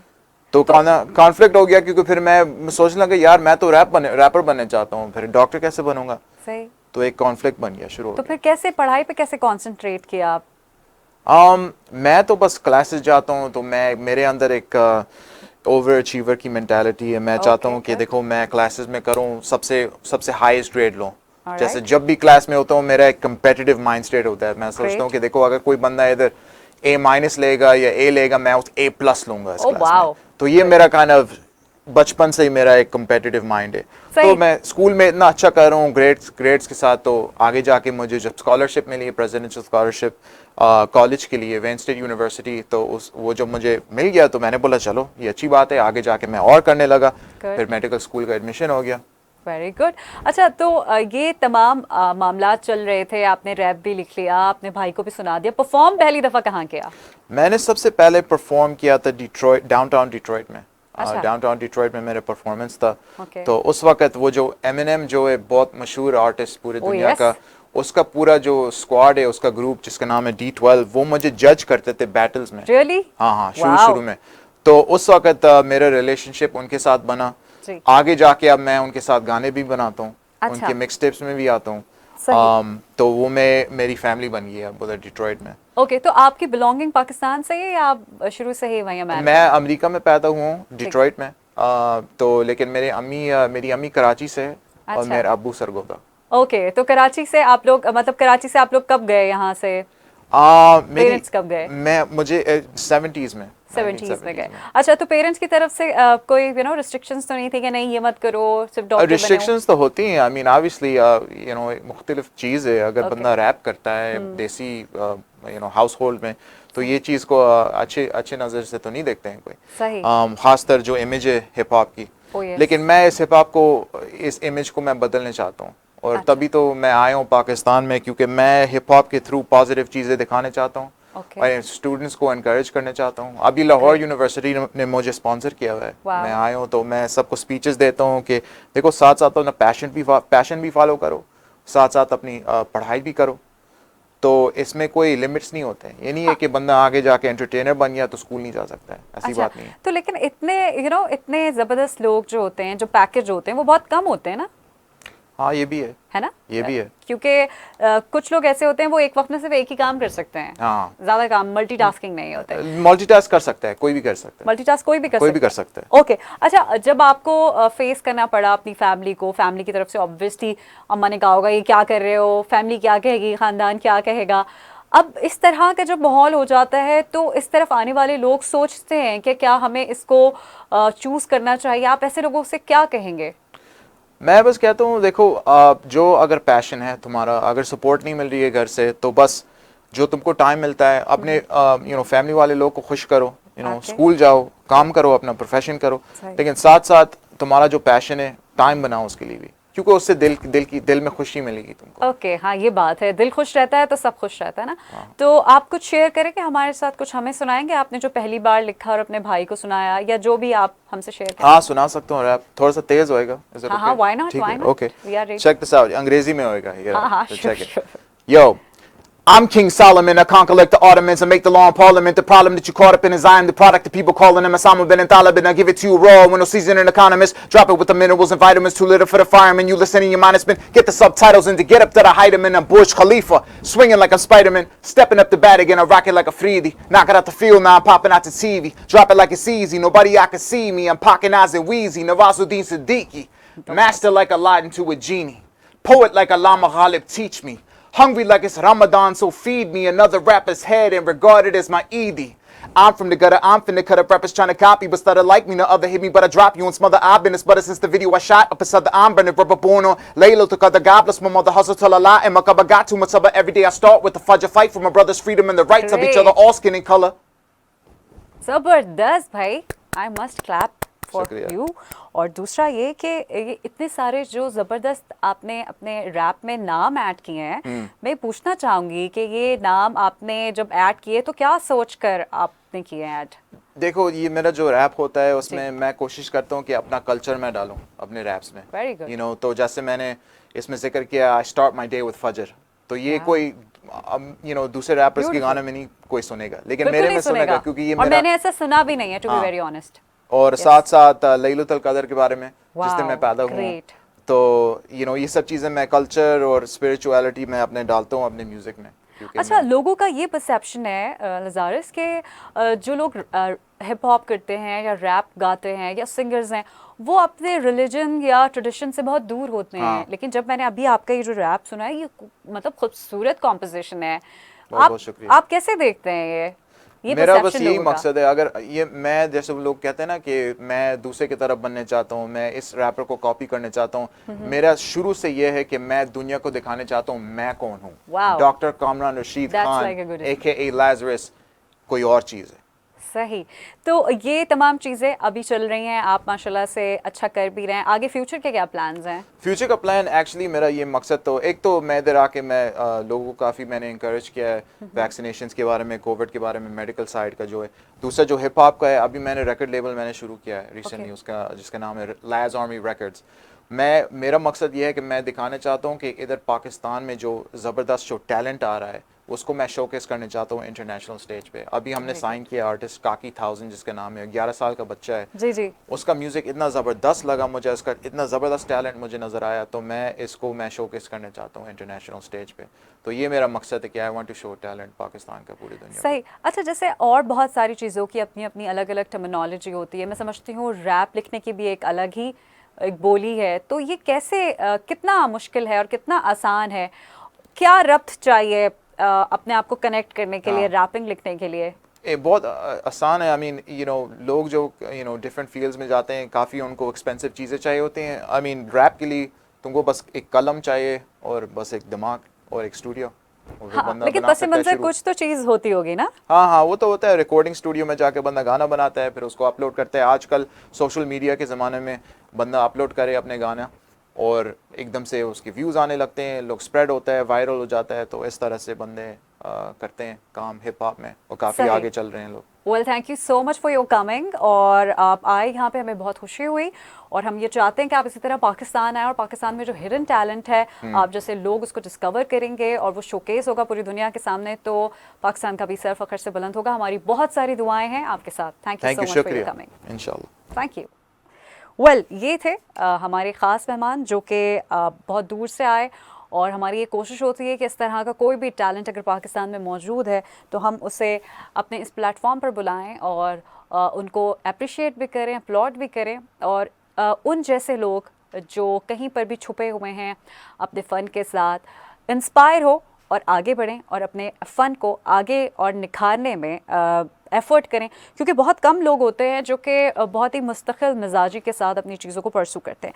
बल आगे बढ़ते हैं और बात कर लेते हैं यूक्रेन और रूस की कशीदगी के हवाले से। इस वक्त यूक्रेन में 7 मकामात पर सायरन बजा दिए गए, शहरों में जंग की कैफियत है। वहाँ पर लोग इस वक्त जिस मुश्किलात से गुज़र रहे हैं, जिस जंग का सामना करना पड़ रहा है लोगों को, वहीं पर ये पूरी आलमी बरादरी के लिए एक सवालिया निशान है कि क्या हम इस वक्त एक ज़िम्मेदार इंसान हो, चलें ठीक है हम उस मुल्क के शहरी नहीं, लेकिन हमारा कोई तो इंसानी बुनियादों पर कोई तो हक और फ़र्ज़ बनता है कि हम उनके लिए आवाज़ उठाएं। लेकिन वहीं पर हम ये देखते हैं कि जिस तरह से यूक्रेन और रूस का मामला चल रहा है, यूक्रेन से इजहार यकजहती पर हमने ये देखा है कि एप्पल जो कि एक ब्रांड है उसने रूस में अपनी मसनूआत की फ़रोख्त को ख़त्म कर दिया है, ठीक है, रोक दिया है और जितनी भी मसनूआत वहाँ पर फ़रोख्त होती हैं वो ख़त्म कर दी हैं।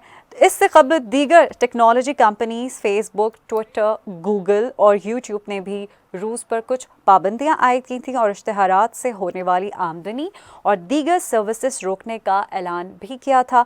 साथ ही कंपनी ने यूक्रेनी शहरियों से इज़हार यकजहती करते हुए ये कहा था कि हम रूसी हमलों के नतीजे में होने वाले नुकसानात पर इस वक्त फ़िक्रमंद हैं और हम यूक्रेनियों से इज़हार यकजहती के लिए हम ये इक़दाम उठा रहे हैं। आगे हम ये देखते हैं कि न सिर्फ यूक्रेन के लोग परेशान हैं, बल्कि यूक्रेन में जो फंसे हुए लोग हैं, फिर वो चाहे पाकिस्तान से हों, भारत से हों या पूरी दुनिया से, वहाँ पर स्टूडेंट्स जो हैं तालीम के उसूल के लिए मौजूद थे। लेकिन हम ये वहीं देखते हैं कि पाकिस्तान के बहुत सारे स्टूडेंट्स वहाँ पर फंसे हुए थे जिनकी वापसी का ये कहा गया था कि लास्ट वीक संडे को एक प्लेन PIA की तरफ से जाएगा और कहा गया था कि वहाँ से तकरीबन 2000 लोगों को लेकर आएगा, लेकिन उसकी कैपेसिटी 94 पैसेंजर्स की थी, जिसकी वजह से उस फ़्लाइट को रोक दिया गया, नहीं आगे भेजा गया। तो ये तमाम सूरत हाल है। लेकिन इस वक्त पाकिस्तानी स्टूडेंट्स जो वहाँ पर फंसे हुए हैं वो मदद के मुंतज़िर हैं, हुकूमती मदद इमदाद के मुंतज़िर हैं। वो तमाम स्टूडेंट्स जो इस वक्त फंसे हुए हैं, कुछ इस वक्त पोलैंड की सरहद पर पहुंच गए हैं, लेकिन वहीं पर ये कहा गया था कि पोलैंड की सरहद पर पहुंचे एक लिस्ट दी गई थी कि ये इतने इतने लोग पोलैंड की सरहद पर आ रहे हैं, लेकिन वहीं पर जब बहुत सारे स्टूडेंट्स पहुंचे तो उन्होंने ये शिकायत भी दर्ज की कि हम यहाँ पर पहुंच गए लेकिन इस तरह की कोई भी लिस्ट मौजूद नहीं थी। उसकी वजह से बहुत से स्टूडेंट्स को मुश्किलात का सामना भी करना पड़ा। लेकिन सिचुएशन ये है कि हमारे बहुत सारे पाकिस्तानी भाई वहाँ पर जो कि हुसूल तालीम के लिए पहुँचे थे वो भी इस वक्त मुश्किलात का शिकार हैं, मदद के इंतज़ार में हैं और वो ये चाहते हैं कि कहीं ना कहीं से कोई उनकी दाद रसी को पहुँचे। अगरचे हम बात करते हैं पाकिस्तान की और वहाँ पर हम ये देखते हैं कि टंडो इलायार के हमारे एक भाई हैं जो कि वहाँ पर मौजूद हैं और मुसलसल राब्ते में हैं वो अपनी फैमिली के साथ। टंडो इलायार में हम ये देखते हैं कि नौजवान अपने अहले खाना से राब्ते में हैं और वो ये बात करना चाह रहे हैं कि आप किसी से राब्ता करें, हमारी किसी से कोऑर्डिनेशन करा दें ताकि हमसे कोई डायरेक्ट राब्ता कर ले। तो हमारे पास एक ऐसी ही स्टोरी है जो कि राजकुमार भेल की है। राजकुमार भेल के वालिदैन का क्या कहना है, आइए आपको सुनाते हैं। मैं राजकुमार की अम्मी हूँ और मैं गवर्नमेंट को यही अपील करूँगी कि मेहरबानी करके हमारे बेटे को हमारे तक पहुँचा दे। मैं बार बार यही अपील करती हूँ कि मेरे बेटे को राजकुमार को हमारे तक पहुँचा दे। अभी तक गवर्नमेंट मैंने कोई अभी हमारे से मालूम नहीं किया है तो क्या मेरे बेटा क्या पोजीशन में वहाँ पे होगा, उसने खाया है या नहीं पिया है। वो वहाँ पे बर्फ़बारी भी हो रही है, अभी वो 200-300 किलोमीटर से भी पैदल जा रहे हैं। तो मेहरबानी करके मैं इमरान खान को यही रिक्वेस्ट करती हूँ तो मेहरबानी करके हमारे बेटे को हमारे यहाँ तक टंडो इलायार तक पहुँचा दे। मैं यही अपील करती हूँ, बार बार मैं इमरान खान को बार बार यही अपील करती हूँ कि मेहरबानी करके हमारे बेटे को हमारे तक पहुँचा दे तो इमरान खान की बड़ी मेहरबानी होगी। मेरा बेटा राजकुमार, मेरा रवि नाम है, मेरा बेटा राजकुमार भील, मैं टंडो इलायार से ताल्लुक़ रखता हूँ, सूबा सिंध। तो ये मेरा बच्चा फर्स्ट ईयर में मेडिकल यूनिवर्सिटी यूक्रेन में पढ़ रहा है।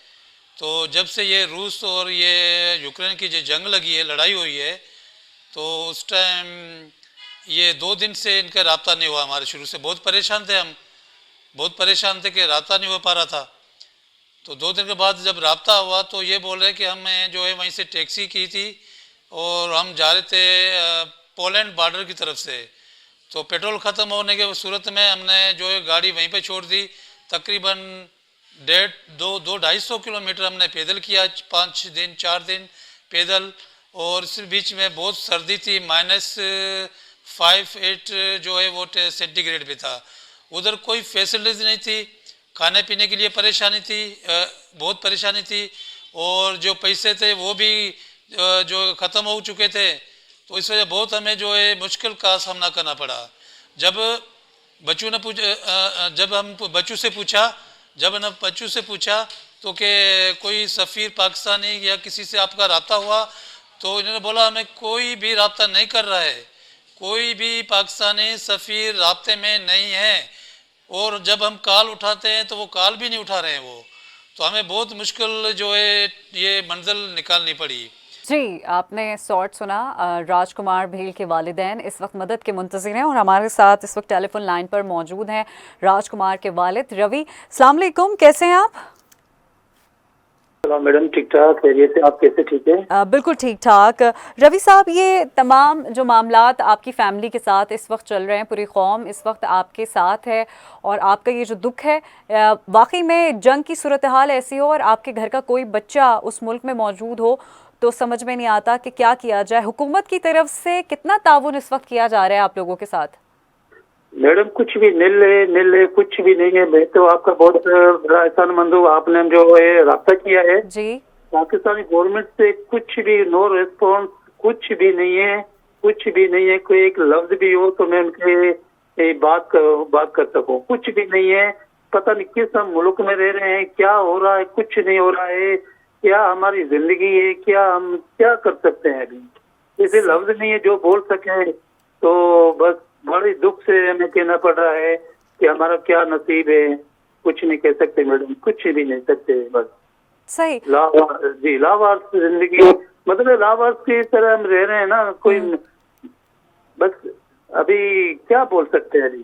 ठीक है रवि साहब, हम आपके बिल्कुल जज्बात को समझ सकते हैं, लेकिन ये बताइए कि आपकी राजकुमार से कोई बात हुई है? उन्होंने आपको कुछ बताया है क्या? उनका वहाँ पर किसी से राब्ता हुआ है? क्योंकि वो सिर्फ अकेले नहीं है, और भी बहुत सारे लोग हैं वहाँ पर।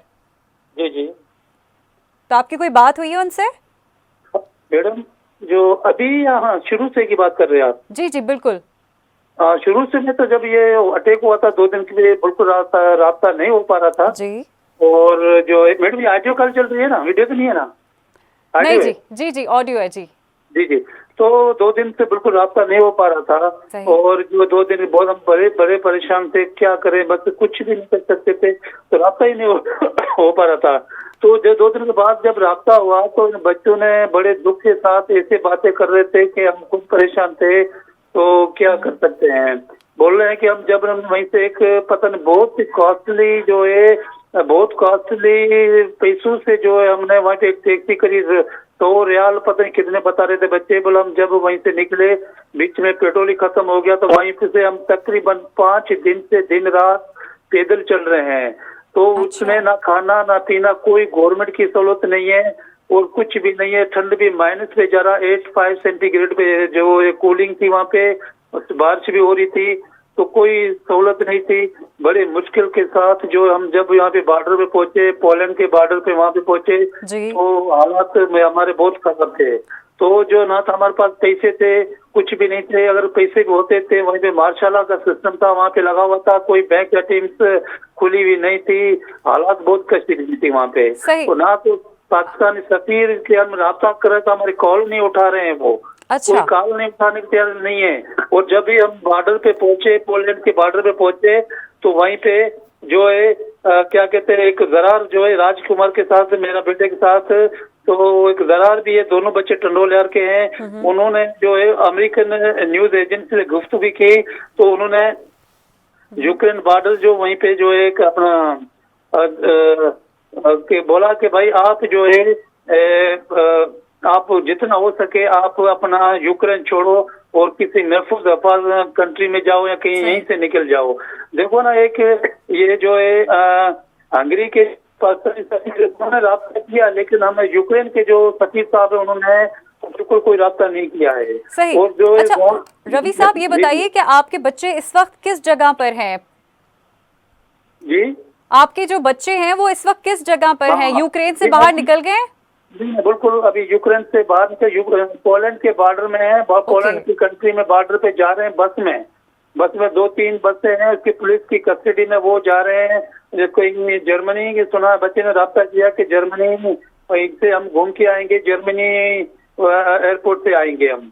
जो पुलिस के पोलैंड की जो पुलिस है उनकी कस्टडी में 2-3 बसें हैं, उनके साथ जो है वो जा रहे हैं, उधर सफर में है। 8-9 घंटे का सफर है। ओके। रवि साहब, आप इस प्लेटफॉर्म से जो आला हुकाम आपको सुन रहे हैं, जो हम देखते हैं जो सफारती कौंसिल है हमारी, उस हवाले से आप कुछ कहना चाहेंगे, कोई पैगाम देना चाहेंगे? मैडम देखो, बात ये है कि हम, मेरा बेटा है, ये वो दूसरे बच्चियां भी है, वो रो रहे हैं, उधर कोई इनका सुनने में क्या, मैं पाकिस्तान सचिव क्या बता सकता हूँ, क्या कर सकता हूँ मैं, बताओ मैं क्या। इतने मैंने सुना कि 35-4000 पाकिस्तानी बच्चियां वहाँ पे बच्चे पढ़ रहे हैं, उनकी बात ही कौन करेगा। इन्हें सफेद खाने को बोलो कि अगर आपसे कंट्रोल संभाला नहीं जा रहा है, आप यूक्रेन में जो पाकिस्तानी जो स्टूडेंट पढ़ रहे हैं, आप उनकी नुमाइंदगी के लिए बैठे हैं ना मैडम। जी बिल्कुल ऐसे ही है। हाँ, तो फिर उनकी जो नुमाइंदगी नहीं कर सकते हैं, फिर बच्चों को नहीं छोड़ो ना उधर, क्यों अलाउ करते हो आप उधर के। भाई उस टाइम हम जब बच्चे गए हैं, वो बाकायदा गवर्नमेंट के रूल के मुताबिक वहीं पे गए हैं, तो आपका काम है सभी का काम उनकी नुमाइंदगी करना। उनको आप कुछ नहीं दो, पैसे नहीं दो, लेकिन उनके सपोर्ट आप तो दो, हिम्मत अफजाई तो दो उनको। उधर तो यतीम लावास जैसे होते बच्चों को, ना बाप ना माँ होती है, इस तरह से गुजार रहे हैं। और जो मीडिया में हम देख रहे हैं, तो इंडियन के या दूसरे जो फॉरेनर सारे फ्लाइट उनको रिसीव कर रहे हैं, उनको ले जा रहे हैं। हमें क्या पाकिस्तानी, क्या हम क्या बोले अपने, अगर हम बोलते हम आप मुंह पे हमें खुद थप्पड़ लग रही है, हम क्या कर सकते हैं, क्या बोले इन सफीरों को। आप सुन रहे हैं ना सफीर साहब, ये और भी बच्चियां वो बोल रहे हैं कि अभी हम बात कर रहे हैं और कल से हो सकते हम हो या ना हो, आपके बच्चे नहीं है, आपकी औलाद नहीं है। सही। आप ये मैडम क्या बोले, बहुत कुछ है। जी रवि साहब, ये प्लेटफॉर्म है, आप जो बोलना चाहते हैं आप अपनी दिल की भड़ास निकाल सकते हैं। मैडम बोल सकते हैं, होगा तो कुछ भी नहीं मैडम, क्या होगा। नहीं, कम से कम आप अपना एहतजाज तो रिकॉर्ड करा सकते हैं ना। रिकॉर्ड होगा, कुछ भी नहीं होगा मैडम, ऐसे कई इंशाल्लाह कुछ ना कुछ होगा। इंशाल्लाह हम हाँ, सब की मेहरबानी दुआएं से हैं, तो न सिर्फ आपके साथ बल्कि आप जैसे जितने भी घराने हैं और उनके बच्चे वहां पर फंसे हुए हैं, हम चाहते हैं खैर व आफियत के साथ वो वतन वापस आएं। और लेकिन देखो कितना वक्त है, कितना वक्त हो गया, 5 6 7 दिन होने वाले हैं। पाकिस्तानी बच्चे हैं वहाँ पे, मेरा बेटा है लेकिन सारू के बेटे हैं और भी बच्चे, हम उनके लिए भी हिमायत करते हैं, उसके लिए भी हक की बात करते हैं। उनके लिए कुछ भी नहीं किया है। ऐसे समझो कोई नहीं, सफीर पाकिस्तान सफीर ने इन बच्चों के लिए कुछ भी नहीं किया। ये अपने उनके 2 बेटे हैं, हमें बड़े दुख के साथ देना पड़ता है। हम चाहते हैं कि इनके बच्चों के जो है जितने पाकिस्तानी हैं, बच्चियां बच्चे हैं, मैडम देखो एक बच्ची लड़का मैडम तो चलो ठीक है, वो अपना मंजिल बुक कर सकता है। तो अभी मेरे बच्चे ने बोला मैं 200 किलोमीटर पैदल चले, 200 किलोमीटर मैडम, और इस भूख में इस सर्दी में, जब जेट जहाज ऊपर चलते तो हमें खौफ आ जाता, चुप जाते जानियों में। कैसे बात करो, लेडीज बच्चियां जो यूनिवर्सिटी की जो उम्र की 20-22 साल की बच्चियां, उनके साथ माँ बाप तो नहीं है, नजारी वहां अकेले रह रहे हैं। तो उनके साथ जब इस रात के सफर में, दिन के सफर में, भूख में, ठंड में और सर्दी नहीं है वहाँ पे बहुत ज्यादा है, तो वहाँ पे बिस्तरे भी नहीं है। इंसान सिर्फ अपनी जान बचाने के लिए अपने वो सूटर पहन के निकल चुके हैं मंजिल की तरफ, कोई भी नहीं है। तो उन बच्चियों के लिए कौन करेगा? उन लेडीज बच्चे, मासूम जो बच्चियां हैं ना 20 साल की, उनके लिए कौन है? जब मेरे बच्चे ने बोला, जब बॉर्डर क्रॉस कर रहे थे यूक्रेन का, उसका अपना कोई शख्स, मखसूस शख्स लिबास में थे, वो बोल रहे कि $150 दोगे तो हम आगे छोड़ेंगे, नहीं तो नहीं छोड़ेंगे। हमारे सफीर को पता नहीं है क्या? हमारे सफीर को कुछ पता नहीं है कि क्या हो रहा है यूक्रेन में? फिर क्यों बैठे हैं ये या तो अनपढ़ है, जाहिल, इनकी शऊर नहीं है इनको, या तो ये जानबूझ के कर रहे हैं कि ठीक है होने दो। मैडम क्या बात करें हम यही चाहते हैं, हम ये कह रहे हैं, मेरा ये मुतालबा यही है, हमारा एक बच्चा एक बच्ची भी हिफाजत से वहीं से मुल्क ले आया जाए, मेहरबानी करके हिफाजत से पहुंचाया जाए इंशाल्लाह। अभी अल्लाह बेहतर जानता है क्या होगा वहाँ पे, वो कहाँ पे हैं, किस हालत में है, जिंदा हैं, मरे हुए हैं, कुछ पता नहीं है। अच्छा, वालिदैन पे क्या गुजरेगा मैडम? देखिए मैं आपसे कोई वादा नहीं कर सकती, लेकिन ये प्लेटफॉर्म जिस पर आपने आवाज़ उठाई है, ये जब सोशल मीडिया पर ये हम देखेंगे, जब ये एक्टिव होगा, वायरल होगी ये वीडियो, तो ज़रूर कोई ना कोई दाद रसी के लिए आएगा आपके पास। और ये देखिए कि यूक्रेन की जिस तरह की वर्स्ट सिचुएशन थी, उससे बच्चे आपके निकलकर पोलैंड की सरहद पर मौजूद हैं और आगे वो जर्मनी भी जाएंगे। इंशाल्लाह कोई खुदा की मदद जरूर आप तक पहुंचेगी। बहुत बहुत शुक्रिया आपका रवि साहब। मेरी बात सुना है, ना जी। मेरे बच्चे तो खैर से निकल गए, और बच्चे उनके, वो भी हमारे बच्चे हैं, वो भाई ये बहन है हमारे, उनके लिए कौन करेगा? चलो मैं आपसे एक सवाल करता हूँ कि आपसे जो आपकी मेहरबानी, आपकी मेरे से राब्ता हो रहे हैं मुखातिब में, किसी और से आपने किया है? सही, किसी और तक हमारी अगर रसाई होगी तो हम जरूर उनकी आवाज भी इस प्लेटफॉर्म पर उठाएंगे। रवि साहब 35,000 साउंड हमें सुनाई दे रहा है, जहाँ बच्चों ने बताया 35 बहुत रश हो रही है वहाँ पे, 35,000 है। सिर्फ एक वायदा आपने मेरे से राब्ता किया है, और कहाँ जाएंगे ये? जी जरूर, हम हाईलाइट करें। आप मेरे एक सवाल है, आपने सफीर से राब्ता किया यूक्रेन वालों से कि भाई यहाँ पाकिस्तान स्टूडेंट है? हमारी यही कोशिश है रवि साहब, आप बात सुने, हमारी यही कोशिश है कि आप जैसे जितने भी भाई इस वक्त परेशान हैं और उनके बच्चे वहां पर फंसे हुए हैं, हम सबकी इस प्लेटफॉर्म से हम इसको आवाज़ को लेकर आए सामने। Thank you so much Ravi sahab, आपके वक्त का बहुत बहुत शुक्रिया। एक सवाल मैडम, एक सवाल है ये कि आपने यूक्रेन सफीर से आपने राब्ता किया कि भाई से पाकिस्तान? जी बिल्कुल राब्ता किया जाएगा और आपकी आवाज़ सफ़ीर तक पहुंच जाएगी। और ये वीडियो जब वायरल होगी इंशाल्लाह ताला, और जब ये मदद आप तक पहुंचेगी तो आपको इसका यकीन भी हो जाएगा, और इंशाल्लाह आप इस मुश्किल से ज़रूर जल्दी हम देखेंगे कि आप बाहर आएंगे। वहीं पर जनाब हम ये देखते हैं कि जहाँ पर इस तरह के मामलात हैं, वहीं पर माहौल को खुशगवार करने के लिए इंसान अपनी तगोदोद पे लगा रहता है। हमारे आर्टिस्ट की अगर हम बात करते हैं तो उनकी, आर्टिस्ट की कहते हैं कोई सरहद नहीं होती है, आर्टिस्ट जहाँ भी जाता है अपने फ़न से पहचाना जाता है। मैं बात कर रही हूँ इमरान अब्बास की, जो कि पाकिस्तान के एक वर्सटाइल एक्टर हैं। वो पहुँचे यूएई और वहाँ पर उनकी मुलाकात हुई भारतीय मशहूर सिंगर अलका याग्निक के साथ। जी हाँ, हम वैसे भी सोशल मीडिया पर देखते रहते हैं कि इमरान अब्बास अक्सर अपनी सिंगिंग की वीडियो शेयर करते हैं और सोशल मीडिया पर बहुत चर्चे में रहते हैं। और अक्सर ऐसा भी होता है कि अलका याग्निक के साथ उनका एक पुराना एक एसोसिएशन है उनकी, और उनका कोऑर्डिनेशन भी हम देखते हैं रहता है, कॉन्टैक्ट में भी ये लोग रहते हैं। तो जनाब ये दोनों यूएई में इनकी मुलाकात हुई और मुलाकात का इन्होंने भरपूर फ़ायदा उठाया दोनों ने आराम से बैठकर एक रेस्टोरेंट के रूफ पर, ज़बरदस्त पीछे का बैकग्राउंड देखा जा सकता है वीडियो में, इन्होंने गाना गाया और वो जैसे ही गाना गाया उसकी वीडियो भी बनी और वो सोशल मीडिया पर वायरल हो गई। और ये जो वीडियो उन्होंने वायरल की है वो उन्होंने दोस्ती के नाम की है, अमन के नाम की है, और उन्होंने कहा है कि आर्टिस्ट की कोई सरहदें नहीं होती हैं जनाब। वहीं पर जनाब हम ये देखते हैं कि जिस तरह की सिचुएशन इस वक्त पूरे मुल्क में है, स्पेशली हम यूक्रेन और रूस की अगर हम बात करते हैं, वहाँ पर इस वक्त जंग छिड़ गई है। न सिर्फ वहाँ के बाशिंदे बल्कि पूरी दुनिया इस वक्त परेशान है और परेशानियों में इस वक्त परेशानी को फेस कर रही है। वहीं पर जनाब हमारी ये बहुत सारी दुआएं हैं कि हमारे जितने भी पाकिस्तानी भाई यूक्रेन में या पोलैंड की सरहद पर इस वक्त पहुँचे हैं, हम ये चाहते हैं कि वो बाहिफाजत आगे की मंजिल तक पहुँच जाएँ और अपने घर बखैरियत और आफियत के साथ लौट आएँ।